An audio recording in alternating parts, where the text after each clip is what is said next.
I read this, but I remember reading something about how like the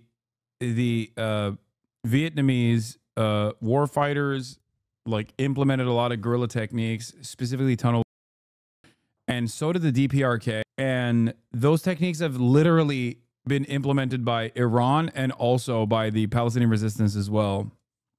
You wouldn't fit? Yeah, no. Yes, Vietnam is Hamas. They also have a Hamas tunnel.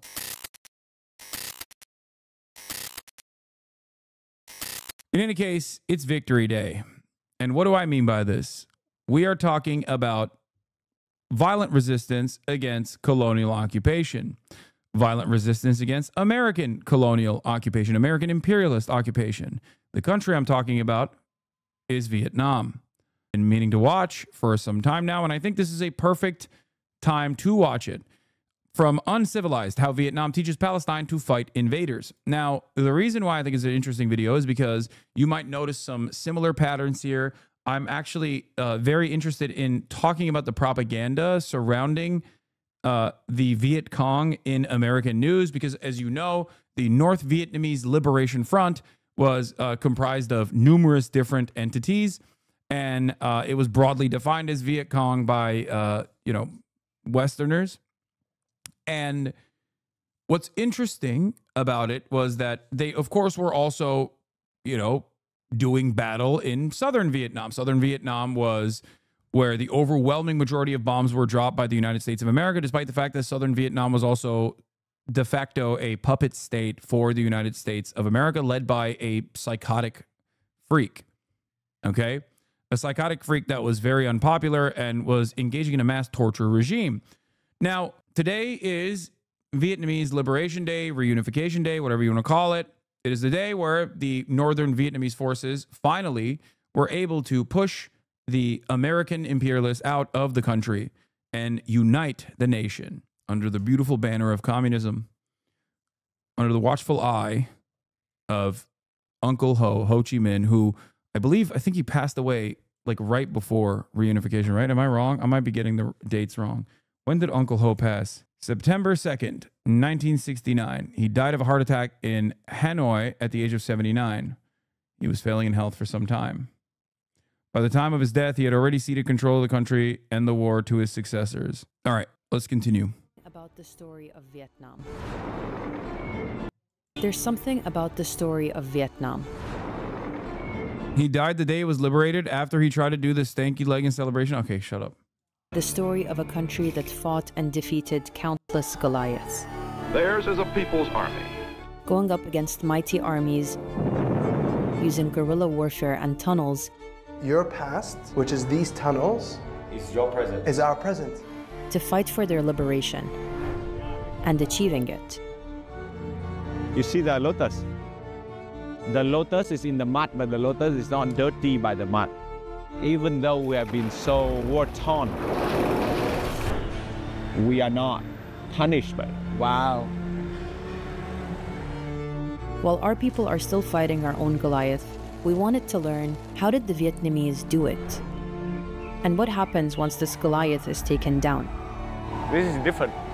What does a national identity built on liberation and resistance look like when the country's at peace? And is Vietnam really at peace? There's a new disturbance of the peace. And it's this. We traveled to Hanoi in the north and Saigon in the south with our friend Huyen. Didn't expect this heavy shit this year. To explore Vietnam's story of liberation and the story it's writing now. Rolling. So we're in Hanoi, your hometown. We're calling Grabs, which is a motorcycle, basically taxi. Yeah. And when you called the guy, what did he say to you? He said đồng chí, which means comrade. Comrade, he called you comrade. I love that. Comrade. I picture her here. You've been gone for too long. I've been in Saigon for too long.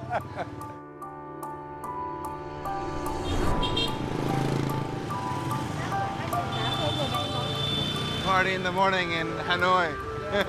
I love it. All the aunties are doing Tai Chi in the morning and dancing. You gotta stay fit, just in case they have to fight colonialism again, just in case the French come back. Hanoi is a city that's thousands of years old. that's lived through and expelled many occupiers, including. I will say one thing, and I hope nobody gets mad at me for saying this, but the greatest invention, the greatest food invention of all time did come from the French occupation, the banh mi sandwich. I know it's fucked up, but you know, I'm the type of guy who likes to look at the silver lining, and banh mi's are so fucking goated. It's hard not to recognize it. Like it is every time I bite into a banh mi sandwich, I think to myself, like, you know, it really fucked up for sure, but they made the most of it. You know, that is pretty incredible. Sorry, let's keep going. Including the French. Not even a top 10 food item of all time. Dude, my life changed after I had that banh mi in Australia. Alexa has a banh mi place near their house, and it was so good. I still think about it. I think about it all the time. I had never actually given enough close attention, the serious attention it deserves to this delicacy, okay? To this decadent experience. And it was so goddamn good. It was so good. I still think about it to this day. Australian banh mi. Listen, I've never been to Vietnam, okay? Give me a goddamn break. Give me a goddamn break. Australia, fairly close, okay? Australian Asian food is pretty goated. What are we talking about? There's hella Asians in Australia. They arrived under the banner of a civilizing mission, but were really there to exploit the natural resources and labor of the country. They worked from dawn till dusk, but they did not have enough to eat. While French companies like Michelin Rubber made millions in profits from factories and plantations. The French left their mark in ways that are still visible in Vietnam, whether through the architecture. And you can tell it's quite French looking. Yeah, it was clearly modeled after the Opera House in Paris. In Paris, yeah. Or through the missionaries that led the colonial incursion.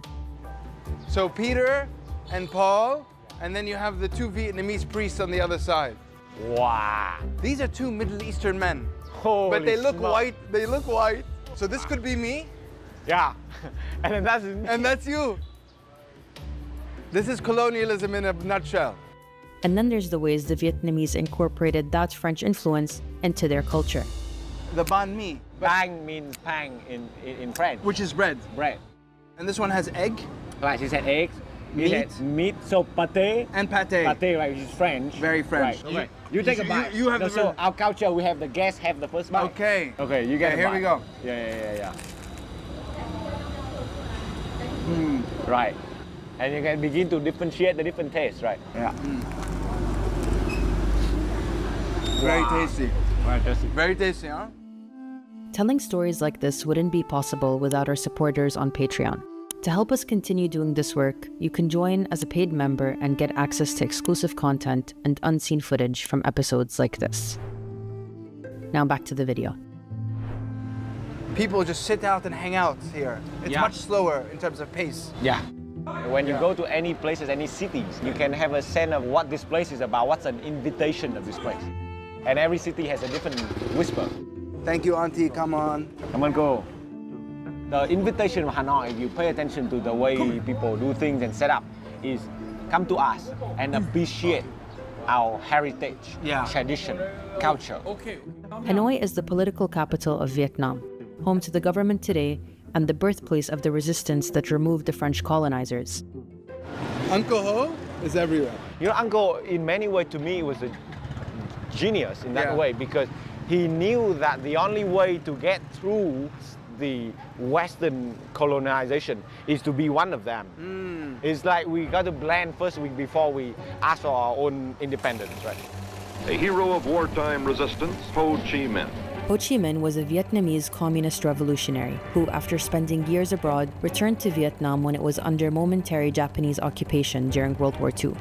He founded the Viet Minh, a communist guerrilla force which drove out the Japanese and then went up against the remaining colonizers, the French. I looked at him and said, President Ho, how can you possibly fight war against the modern French army? You have nothing. You've just told me what a poor country you are. The French have planes, tanks, napalm. How can you fight the French? And he said, oh, we have a lot of things that can match the French weapons. Tanks are no good in swamps. They fought for 8 years before the Viet Minh .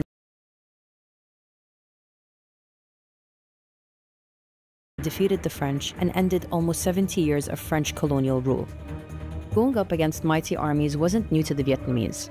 Besides the Japanese and the French, they'd gone up against the Chinese and later the Americans, coming out victorious. But the French had a particular brand of cruelty that's still visible in the city today. And this building used to be a French prison. Yes. Still in Hanoi, I think called Hell on Earth. Yeah. This place was viewed as a symbol of displaying power, right? But also for other people see this is what happens when you rebel against the French. The French. So there is some public displaying element.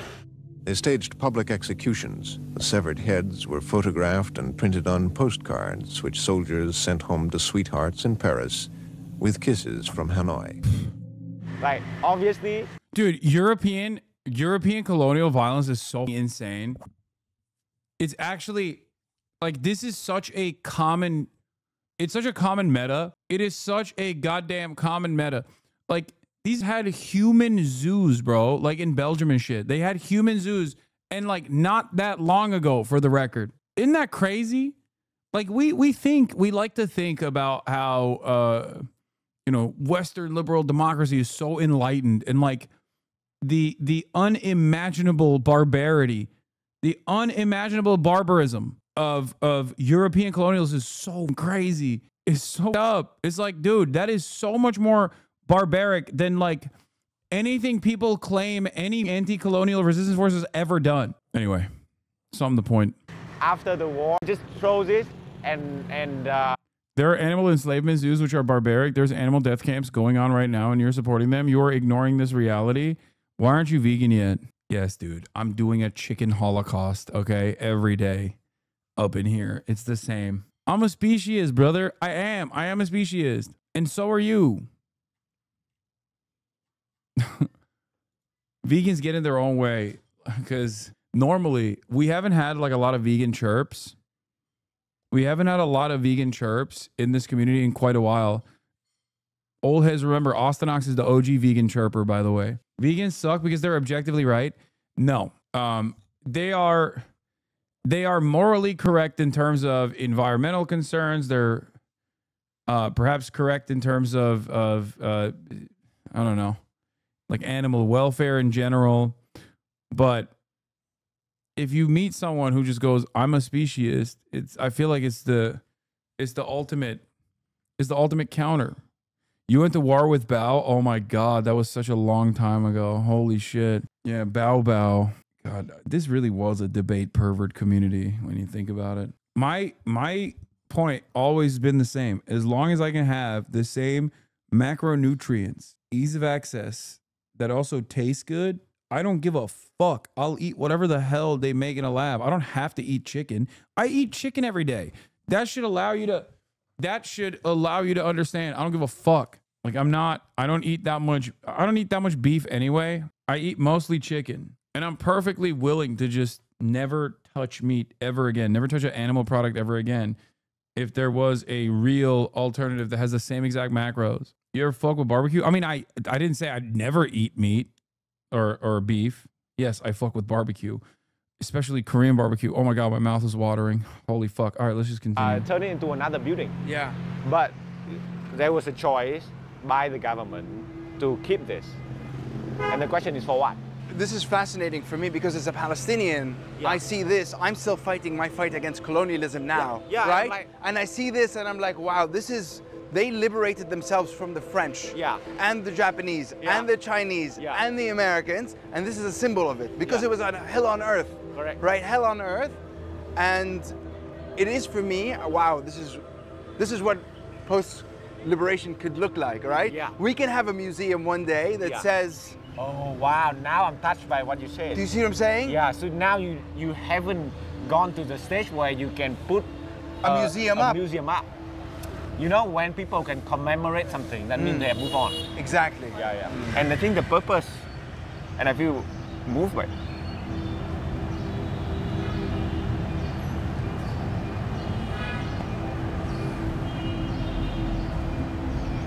Is that what do we have? It's very fragile. And we want to remind ourselves that what we have is very fragile and it can change again.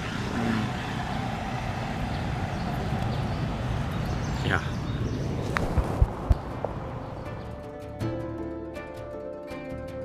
After the French were defeated by the Viet Minh, Vietnam was divided into two.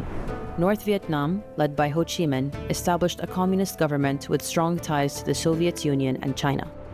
And South Vietnam, led by an anti-communist Western Allied ruler, which was supported by the US.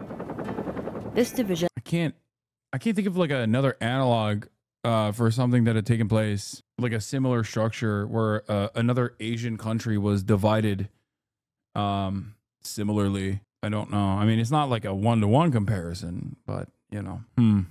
Launched a second, more brutal war, this time with the US getting directly involved. If the United States now were to throw in the towel and come home, and the communists took over South Vietnam, then all over Southeast Asia, all over the Pacific, in the Mideast, in Europe, in the world, the United States would suffer a blow. The Western world calls it the Vietnam War, but to the Vietnamese, it's known as the Resistance War against America to save the nation. Can you ask him what was his personal feeling when they divided the country in half? Miền Nam, miền Bắc không bao giờ mình có thể chấp nhận. Can never accept it. Never accepted. No. Không bao giờ. Bởi vì là một dân tộc. Because it's one nation, one tribe. This is impossible, unthinkable, because if you have North and South, you're one country, but then you see each other as enemy. This is Doan Nho. He's the Vietnamese composer behind one of the most famous wartime songs that's still popular to this day. Would he sing it for us? Yeah. Năm anh kém trên một chiếc xe tăng những năm bông. Wow, I can't believe he's singing such an violent, anti-white song. That's unironically what people say when, like, South Africa's like sing "Kill the Boer" or whatever. For the record, this is a hate song. I can't believe it's like it's the same principle behind people being like, "Wow, I can't believe the Yemenis have a song about like the Saudis trying to ethnically cleanse them." Like that's literally the same shit. The only difference is Vietnam is now an established fucking country. So obviously, if you were to run around and say shit like that, even if you said something like that about North Korea right now, people will look at you like, "What the fuck is wrong with you?"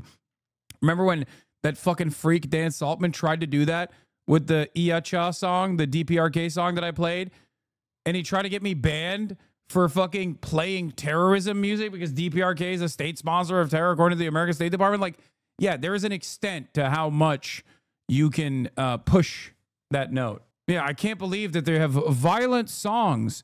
I can't believe they have violent songs about their, you know, liberation movement. Please do not look at the Pledge of Allegiance or any number of different songs that come from the Revolutionary War period. Do not look at that because that would also be fucking violent because that's what it is.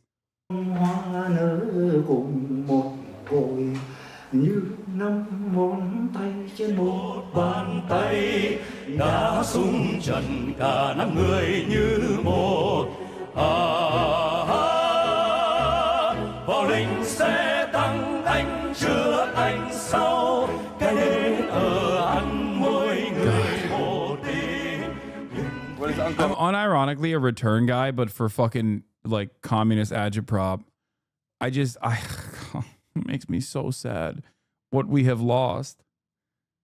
God, oh, look at the world now. How can you ever look at the world right now as it exists and be like, nah, it's so good. The world would have been better off if there was no USSR. See, we're doing so much better now. We're doing so much better without, you know, growing socialism anywhere. The whole saying here. This is even if we have to burn the entire Chuang Sơn range, which run from north to south. Dude, people use clips like this to say you're promoting genocide and all kinds of stupid shit on Twitter. People are so stupid. Yeah, I know, whatever.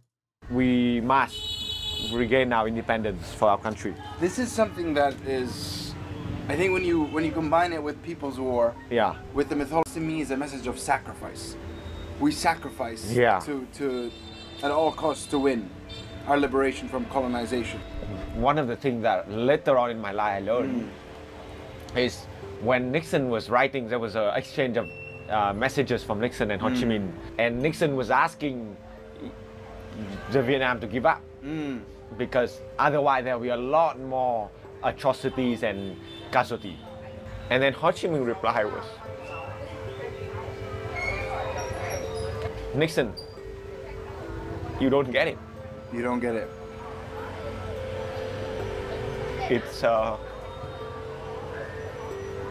It's not about how much we have to lose. We are willing to lose everything. And yeah, and I think that really speaks to the pain of the people also who have little to lose. Yeah. You know, really, for Nixon, I imagine it was a very remote situation where you press a button. Your soul is not in the game, your skin is not in the game. Yeah, maybe your political power is in the game, but that is nothing compared to what we have to lose. Yeah, this is deep in our collective psyche. Yeah. And as I a think country. As a country. And especially as Hanoi. Yeah. I mean, of course, right, if you lose Hanoi, this is it. This is it. Right, it is the central, compared to the metaphor of the central nervous system, this is the brain. This is the brain. Lose the brain, imagine you lose DC.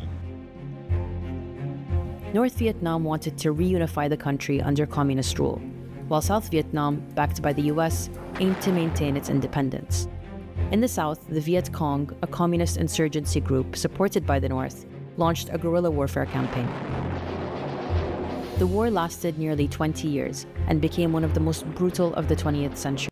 I do genuinely believe that if China played the role of the USSR right now, I don't think that the Palestinians would be going through what they're going through. Maybe controversial opinion, but like for all of its faults, all of its failures, the USSR did play an active role as like a pole that the global South could look towards, a North Star that they could look towards away from American imperialism, Western imperialism, and that simply does not exist.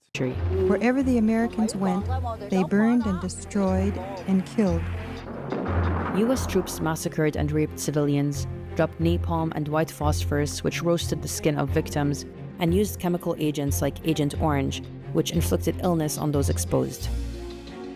Millions of Vietnamese soldiers and civilians were killed or wounded. The war ended in 1975 when North Vietnamese troops captured Saigon, leading to the reunification of Vietnam.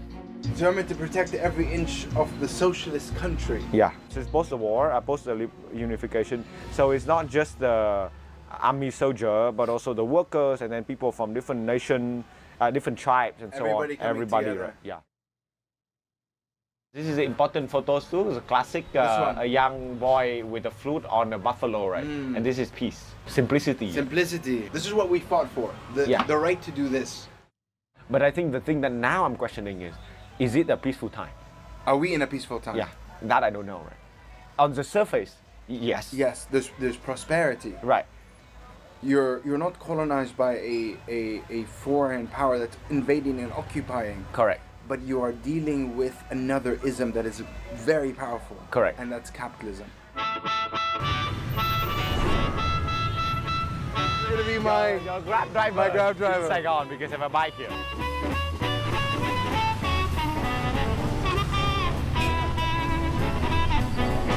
Five fingers. That's what we call it. And then they keep getting more. Right. The Hanoian are proud about the culture and the heritage and the history, 1,000 years old, right? Yeah. And Saigon is relatively... much more influenced by outside forces. Yeah. It seems that Saigon's heart is made of money, and there's nothing that's not for sale. Under the French, Saigon was known as the Paris of the Orient. It was the economic powerhouse and center of commerce and trade. This made it a much more cosmopolitan and diverse city, drawing in more foreigners and making it more westernized. And this continued during the war with the Americans. Good morning, Vietnam! It's the joy and the sorrow of the city too, because you need to throw away a lot of things if you want to be open to new things.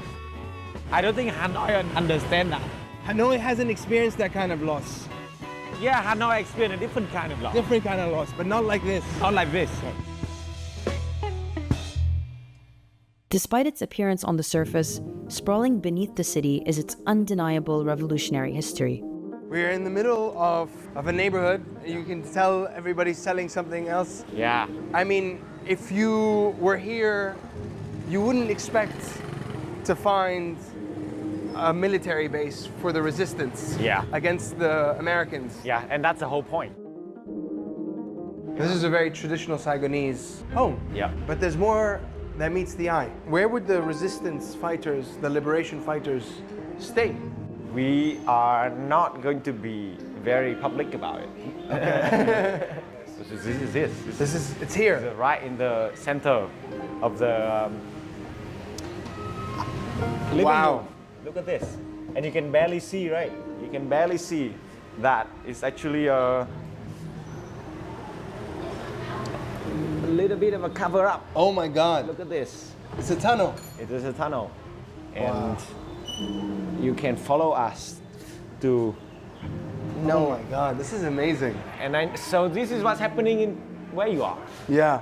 The levels to this are insane. Yes, be careful. It's meant to be tiny. I forget where I read this, but I remember reading something about how like the Vietnamese war fighters like implemented a lot of guerrilla techniques, specifically tunnel warfare, and so did the DPRK. And those techniques have literally been implemented by Iran and also by the Palestinian resistance as well. You wouldn't fit? Yeah, no. Yes, Vietnam is Hamas. They also have a Hamas tunnel. Wow. Wow. Oh my God. This is amazing. It's quite well equipped. It really is. You have everything. Oh yeah, and here so it is. people used to live here and basically spend their entire time here. Yeah. In the 1970s, PLO fighters trained in Vietnam. They translated works by the Vietnamese general Vo Nguyen Giap into Arabic to sharpen their strategy. Palestinian groups like Vietnamese Revolution, they saw it as a blueprint for guerrilla warfare against militarily superior Israeli forces, just as Vietnam fought the U.S. Communist-led North Vietnam built ties to the Palestinian Liberation Organization in 1968, years before most countries did. In 1988, Vietnam formally recognized the state of Palestine. Dude, this is part of the reason why America did everything in its power to fucking beef up Israel, and Israel did everything in its power to destroy the secular revolutionary movements amongst the ranks of the Palestinian liberation groups, because they had a fucking network, dude. They had a network. They had a network of people that were organized. They had a network of people that were incredibly well read. Not to say that like people in the current militancy are not well read. They are, but they had a network of people that would span all the way to fucking the Japanese Red Army. As I've talked about before, I was trying to interview former Japanese Red Army people that like famously took over, because they do so. They would take over planes like crazy. That was the name of the game. These dudes would constantly take over planes. Back in the day, you could just like bring a gun to a plane. Shit was wild. But there was basically a major network built around socialist revolutionary militancy that created this underlying educational base for militancy against colonial superpowers all around the world. Uncool from an aviation perspective, yes, it's true. Waiting for the news. Waiting for the news, planning military operations. And I mean, look, I can basically almost touch both walls. Yeah, we read this article when it first came out. And most importantly, Hamas is more Viet Cong than ISIS. Faced with Israel's technological and military superiority, Hamas's military wing, the Al-Qassam Brigade, has turned Gaza into a haven for guerrilla war. Yeah. Uncle Ho. Uncle Ho. He's a big Uncle Ho. Like, you look at him and you have your morale boosted. And this is why many people were living for it. Yeah. This was the face of the liberation and the face of the raison d'etre of the people. Of the people. Wow. Incredible. Holy fuck. The Al-Qassam Brigades, Hamas military wing, have released footage showing an operation to rescue Israeli hostages from a tunnel that was bombed by Israel a few days ago. This video could significantly shift Israeli public opinion regarding the fate of the hostages. No, I don't think it will, considering that this video came out 4 days ago and I have only just now seen it. This is from Rami Abdul, assistant professor of law and finance, chairman of Euromed. Human Rights Monitor. But yeah, I didn't even fucking see this. And I suspect that the reason why I didn't see this is because like they did not publicize this heavily. If Ethan brings up Destiny on Friday, you need to back out. Do you already know how you'll respond? He's not going to do that. I don't think he's going to do that because he's not going to fucking fully, he is not going to, he's not going to openly show that he is willing to collaborate with Destiny or Dan Saltman. I mean, he will entertain collaborating with Dan Saltman, but probably Boner Box. Yeah, I don't have a problem with that. I mean, I don't even have a problem with fucking Destiny or Dan Saltman. It's just like, I can't talk to them while I'm live on Twitch, and I'm not going to fucking not do this live on Twitch. Incredible that I'm saying your past, which is these tunnels. Yeah, I saw this video as well. This is a good video. This is what people in Palestine are doing right now, living in tunnels, fighting colonization. Wow.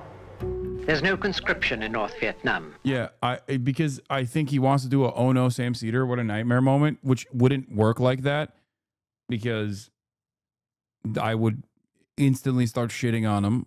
The problem is I would get banned most likely, and that's, you know, I don't want to. And Twitch has openly stated that if such a thing were to happen, I would get banned, for the record. But he even said he wouldn't do it, and I have to trust his word. I have to take his word on it. There's not much I can do. Plus, he can destroy me. He can destroy me in the marketplace of ideas anyway. He can destroy me on his own in the marketplace of ideas. He's a brilliant debater. He took down Sam Cedar today. I'm genuinely, I'm terrified. I'm scared. He's smarter than me and hotter. He's got it all. Soldiers are volunteers. It's and on behind Friday, the chatters. army, there's a whole nation at arms. This, then, is a people's war. The US and southern Vietnamese forces were much better equipped, but the Viet Cong had an extensive network of tunnels running through the south. Some networks spanned 200 kilometers through enemy territory and were used to plan and launch attacks, transfer supplies, and provide shelter and communication to guerrilla fighters. War against an elusive enemy. The fact that the Viet Cong were embedded among civilians meant they were a harder enemy to fight. Can you please answer my question comparing DPRK's situation to Vietnam when it comes to idolatry or cult of personality? Uncle Ho pictures? What are they, some kind of monarchy? I really don't get why people cut through the Kim Il-sung smearing when they can't recognize that people like Uncle Ho deserve the veneration. Can you please answer my question comparing DPRK's situation? Yeah, it's a really easy answer. One became a country that was like completely fucking shut off from the rest of the world. The other one actually won the war. That's the only problem. If Kim Il-sung had won and Korea was a unified nation state, they probably would resemble Vietnam right now. They'd probably be even more advanced than Vietnam at this moment, like significantly more, actually. Whether Kim Il-sung was the GOAT, what are you talking about? I'm not disparaging Kim Il-sung. I'm simply talking about the Kim family and, you know, their way of governance. Vietnamese revolutionary smiling after being sentenced to 20 years of labor camp by the fascist South Vietnamese puppet regime in 1968. She replied to the judge, "Your regime won't last that long." And she was right. Happy Victory Day. She spent 6 years in a labor camp before the fascist U.S. puppet regime fell, and she was freed. That photo became known as the Smile of Victory and came to symbolize the many Vietnamese women who fought the U.S. empire and won. After the defeat of the genocidal U.S. imperialists, Vo Thi Tang, I don't know how to say her name, retired from the army and became the head of the Women's Union, served in the National Assembly, and also chaired the Vietnam-Cuba Friendship Association. But that also led to the targeting. Like, this right here, what I'm doing right here, explaining or showing you the successful methods of guerrilla warfare, okay? Successful methods of guerrilla warfare, and the video making these comparisons to Palestinian guerrilla warfare, like Palestinian resistance against Israeli occupation. The reason why a lot of people feel some type of way about one and not the other, or the reason why there's a lot more comfort in being able to openly talk about the North Vietnamese liberation forces and their success is because they won. And also because it was in the rearview mirror, which goes back to the same adage, which is, you know, liberals support every single civil rights movement except the current one. They support every single anti-war protest except the current one. And that's precisely what's happening here. So in a couple years down the line, if, you know, if Israel can't keep up this unlimited genocide that it has brought about the Palestinian population, and the Palestinian people truly get sovereignty, autonomy, inshallah, one day, okay, most liberals will go back and act as though they were not standing in opposition towards the resistance, and they will actively talk about how heroic these endeavors looked like. Because when you look at instances of violence and war, colonial occupation, as opposed to resistance against said colonial occupation, the unimaginable bloodshed caused by the resistance forces, no matter how traumatizing, no matter how bloody it may be. And October 7 truly is a horrifying incident, okay? But all of that is still nowhere near as horrifying or as bloody as what Israel has done after and what Israel has done before October 7. We're talking about 76 years of brutal occupation, okay? That's precisely the reason why when you talk about slavery as this, like, you know, this morally repugnant thing, this dark stain in American history, this dark stain in Western history, chattel slavery being what I'm talking about, nobody ever brings up the Nat Turner Rebellion as a serious threat, you know? Like, no one would take you seriously if you were to unironically make the argument that, like, the ANC's militancy, including, like, the church bombing that took place that killed 19 people, or the slave rebellions that took place all around the United States of America, like John Brown being a terrorist. If you were to hyper focus on like resistance in that regard and not the major wrong that was caused, the major harm that was committed by the practice of slavery, you would look like you're in defense of slavery. Same goes for how we venerate, and we should venerate, resistance against the Nazi regime. Civilian resistance against Nazi regime is hailed as heroic, understandably, because it was heroic.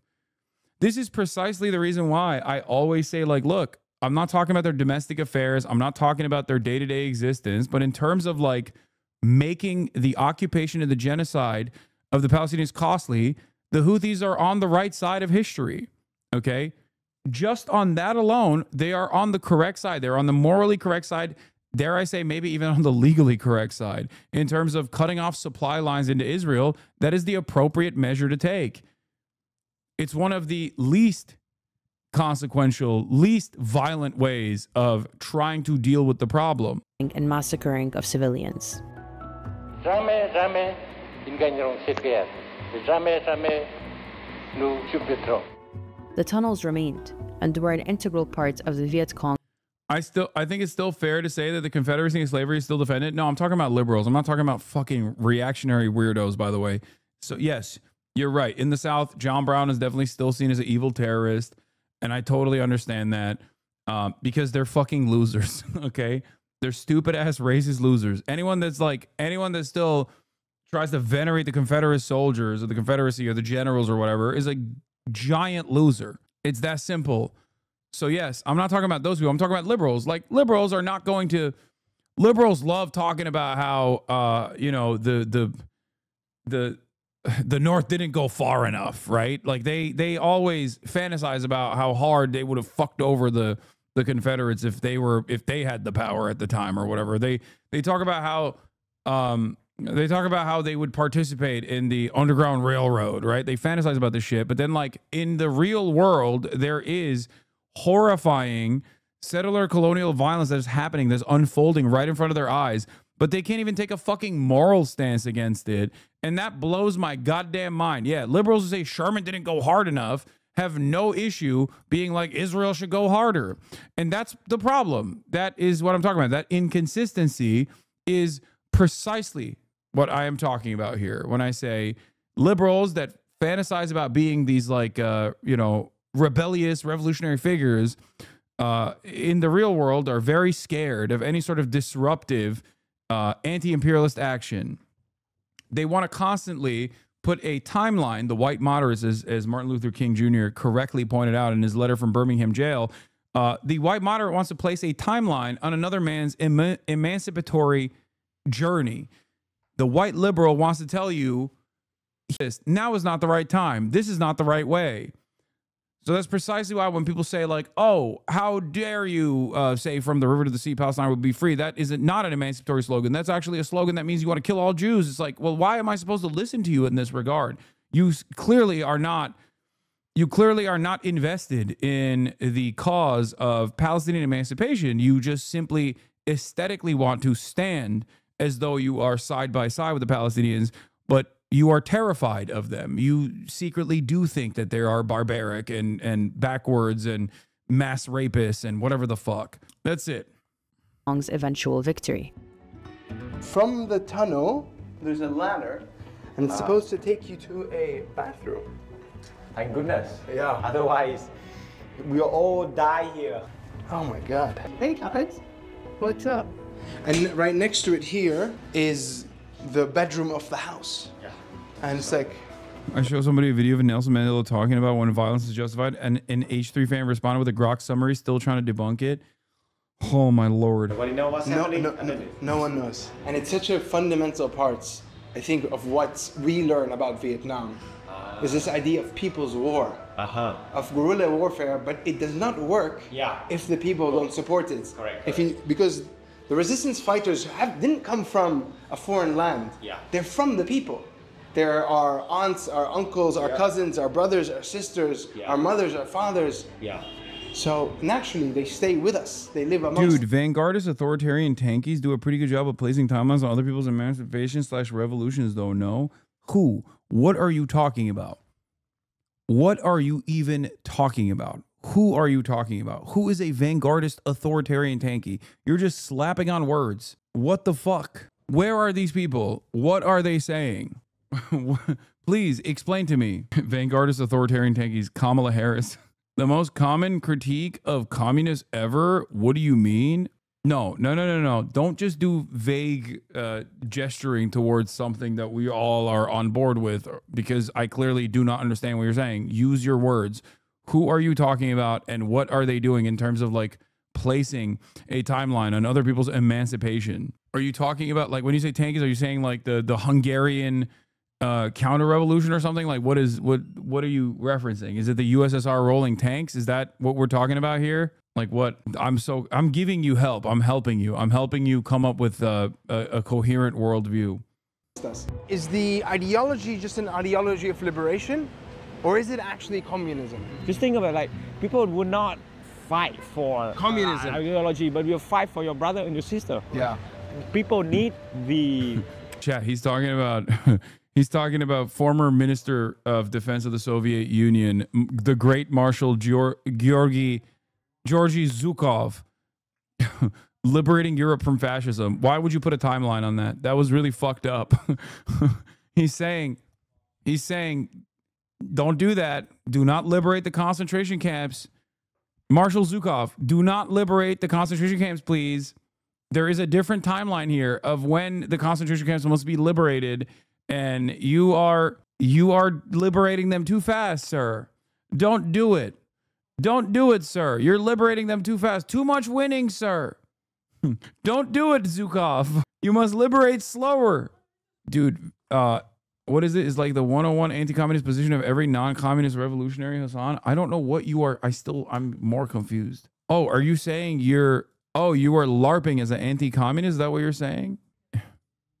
The conviction of... Chatter mad they didn't take all of Germany, leaving the West to suffer. True. A real unification of Germany must have happened. Political leader. Yes. That, yes, with this direction of this person, we can make it.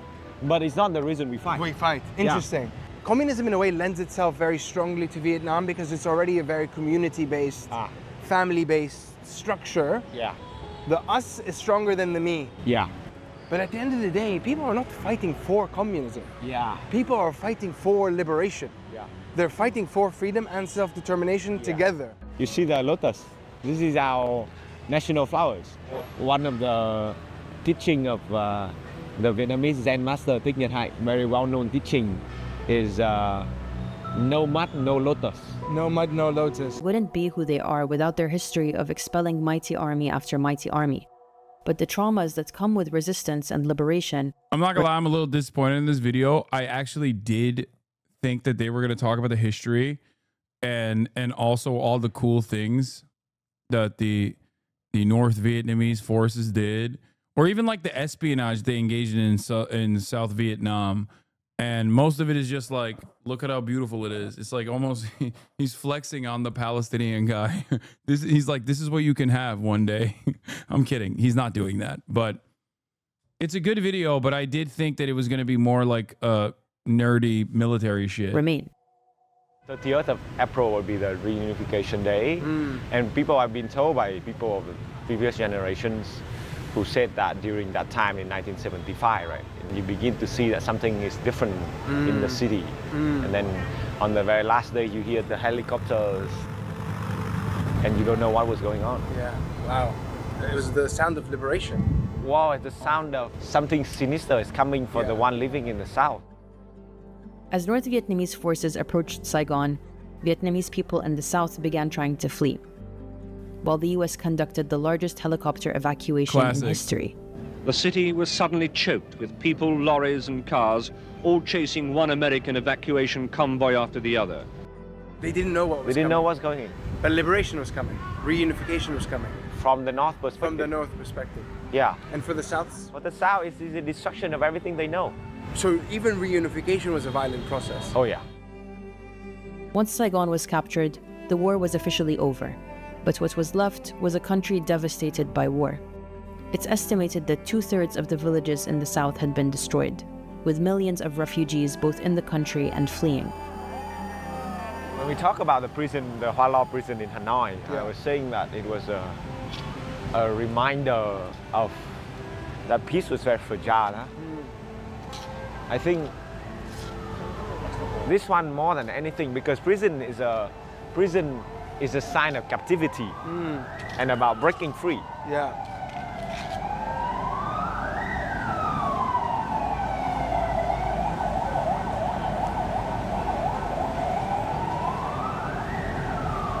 This is different.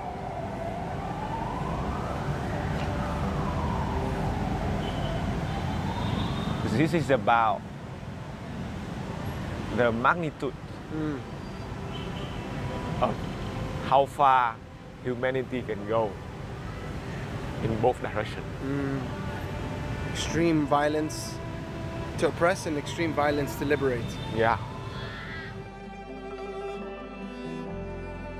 And you know, the weirdest thing is, growing up, I also heard of the American dream and I follow my American dream. So there is this weird psychodynamics of, there's a part of us learning that American was a bad guy, but we're not believing it because there's also the American, there's an American dream. So there was that tiny conflict. You know, you saying that, you have an American fighter bomber plane behind us. Wow, it's massive. It's massive, but at the same time, what's happening in Saigon is essentially the arrival of the American dream here. Yeah. With the hyper-capitalism that we're seeing around us. Yeah. I'll ask you this, did America ever leave? After almost 10 years of economic hardship and post-war Vietnam, the ruling Communist Party transitioned the country to a more capitalism-friendly economic model, and it transformed the country. Look at the tower up here. The poverty rate fell from over 70% in the 1980s to around 5% by 2020, lifting millions of people out of poverty. Today, Vietnam is one of the fastest... Just got a HasanAbi YouTube notification. What did I post? What the fuck did I post now? Wait, really? I didn't post shit. I was excited. I thought the editors were cooking my reaction to the Sam Cedar "What a Fucking Nightmare" video, but I guess not. It's just a short. God damn it. The new short is really popping off. Growing economies in Southeast Asia. And nowhere is that more apparent than in Saigon. You can already see the kites being flown against the backdrop of a very booming metropolitan city. This is a place our friend comes almost every day. This is essentially used to be the jungle. It's a jungle, yeah. And then concrete. And then now you see concrete are just building up. Nobody knows how many more years all this will be filled with sky riser. For now, we still have people playing kite. After centuries of fighting invaders, the country has only been at peace for 50 years. And while invasion the way it once looked isn't on the horizon, there are new battles taking place. Battles for the essence of the country moving forward. We are performing comedy for these guys. 3, 2, 1. Yes.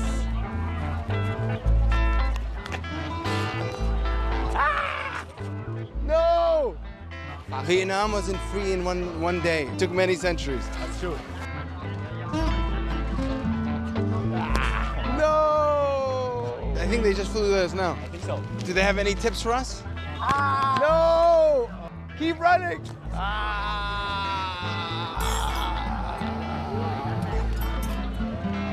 We look at these high rises and we ask ourselves, is it what we want to see?